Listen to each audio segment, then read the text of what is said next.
قل اعوذ برب الفلق۔ فلق کا ترجمہ ہے ویسے پھاڑنا، کسی پھاڑنے کے معنی میں آتا ہے۔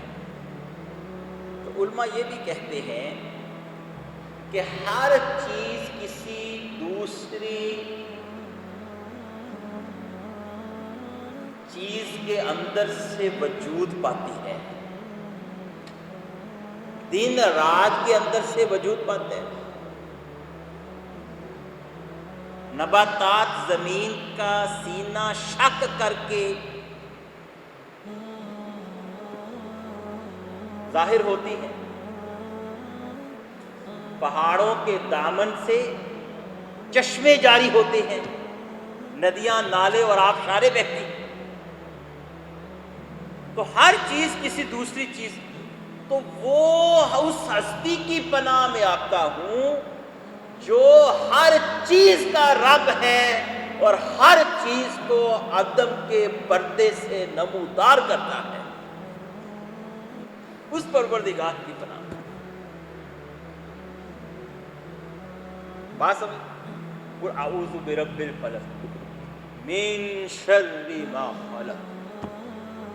اور اب فرمایا، جنرل کر دیا، اس کو جنرلائز کر دیا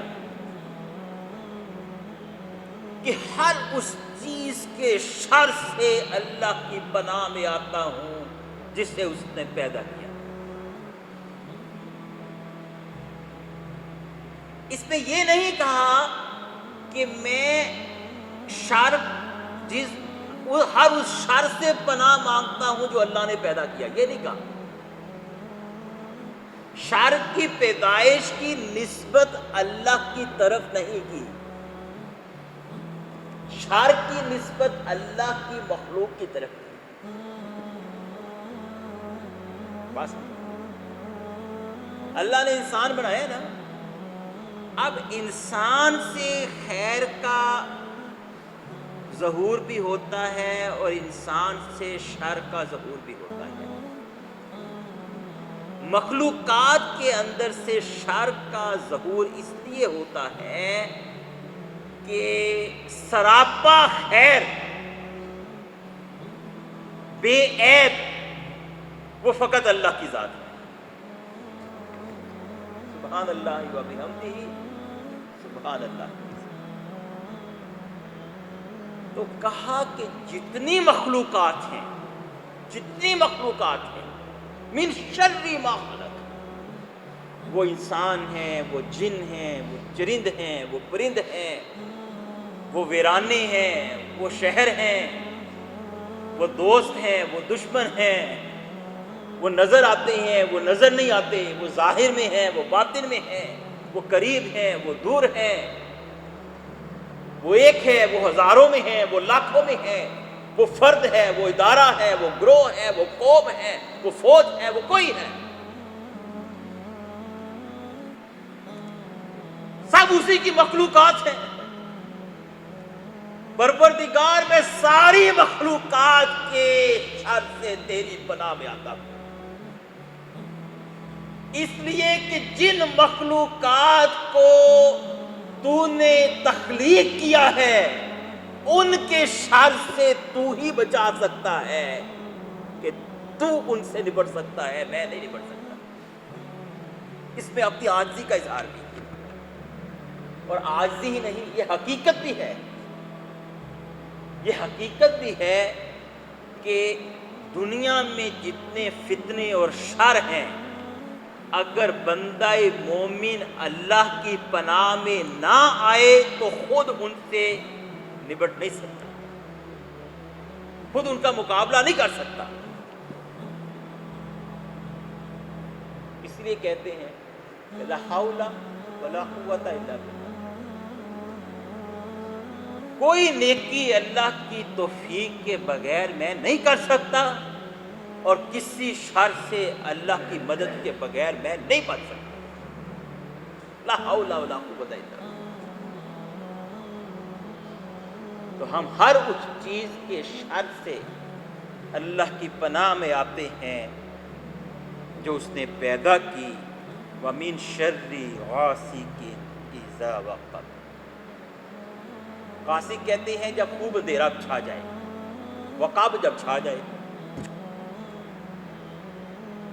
خاص طور پر رات کی تاریکی اور اندھیرے سے کے شر سے اللہ کی پناہ کیوں مانگی؟ کہ بہت سارے فتنے رات کو ظاہر ہوتے ہیں، رات کو چوریاں ہوتی ہیں، رات کو ڈکیتیاں ہوتی ہیں، رات کو قتل و غارت گری ہوتی ہے، اور عربوں میں رات کو سحری سے پہلے دوسرے قبیلوں پر چڑھائی ہوتی تھی اور لوٹ مار ہوتی تھی کہ سوتے ہوئے جا کے جا پکڑو، ٹھیک ہے نا؟ اور بہت ساری وہ جو بلائیں ہیں وہ رات کو ظاہر ہوتی ہیں اور اپنے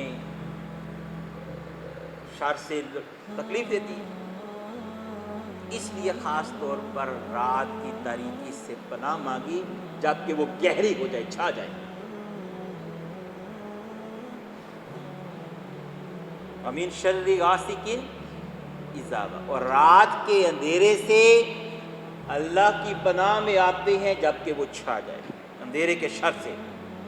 وَمِن شَرِّ النَّفَّاثَاتِ فِی الْعُقَدِ، عقد کہتے ہیں گرہ کو، پنجابی میں گنڈ کہتے ہیں جس کو، گرہ۔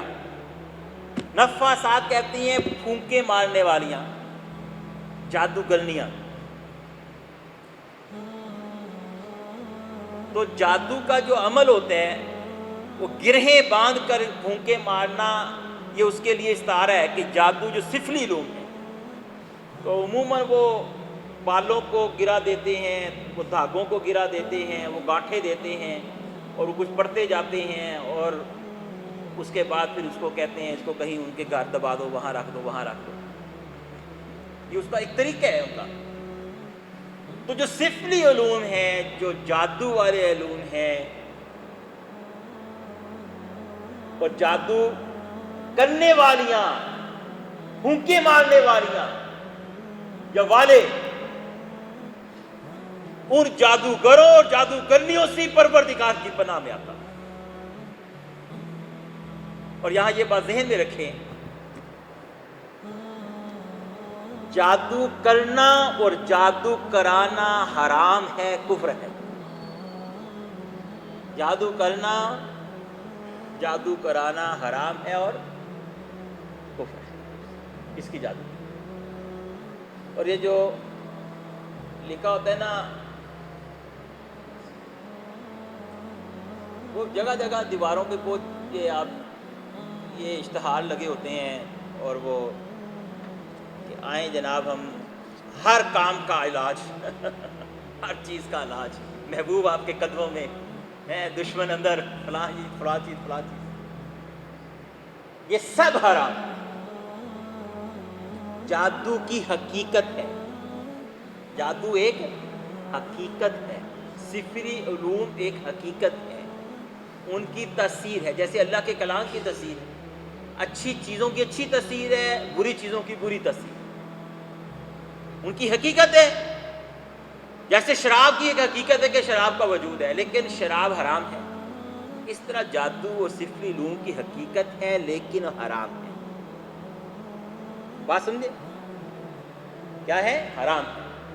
تو کبھی نہ جادو کریں، نہ جادو سیکھیں، نہ جادو کروائیں، نہ جادو کریں، نہ جادو سیکھیں، نہ جادو کروائیں۔ اور ان صورتوں کی تعلیم تو یہ ہے کہ اللہ کی پناہ میں آئیں۔ اگر اللہ نے خود اپنے نبی صلی اللہ علیہ وآلہ وسلم کو یہ صورتیں اور ان کی یہ آیات تلقین کی ہیں تو اس کا مطلب یہ ہے کہ ان کے اندر یہ تاثیر موجود ہے کہ وہ جادو سے ہماری حفاظت کر سکے۔ اللہ نے سکھایا نا، تو اللہ نے سکھایا تو ان کے اندر یہ تاثیر موجود ہے کہ وہ جادوگروں اور جادوگرنیوں کے شر سے ہماری حفاظت کر سکیں۔ تو کہا کہ پروردگار، گرہوں میں پھونکے مارنے والیوں کے اور والوں کے شر سے بھی تیری پناہ میں آتا ہوں، وَمِن شَرِّ حَاسِدٍ إِذَا حَسَدَ وَمِن شَرِّ حَاسِدٍ إِذَا حَسَدَ، اور ہر حسد کرنے والے کے شر سے اللہ کی پناہ میں آتا ہوں جب وہ حسد کرے۔ جب وہ، کیا مطلب ہے؟ جب کسی شخص کے اندر حسد کہتے ہیں کہ ہم کسی دوسرے کو دیکھیں کہ اس کو اللہ نے یہ بڑی نعمتیں نوازی ہیں، اور ہمارے دل میں یہ خیال آئے یار یہ نعمتیں اس سے چھین جائیں، ہمیں ان سے جلن ہونے لگے،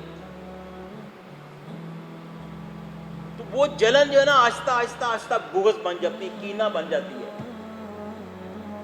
اور اس جادو کی جلن کی اتنی تاثیر ہوتی ہے بعض دفعہ کہ انسان حاسد جب کسی کو حسد کی نظر سے دیکھتا ہے تو وہ نظر اس کو کھا جاتی ہے، تو کہے اللہ حاسد کی کہ حسد سے، اس کی جلن سے، اس کی نظر بد سے، اس کے برے ارادوں سے، اس کی بری نیتوں سے، اس کی بری حرکات سے تیری پناہ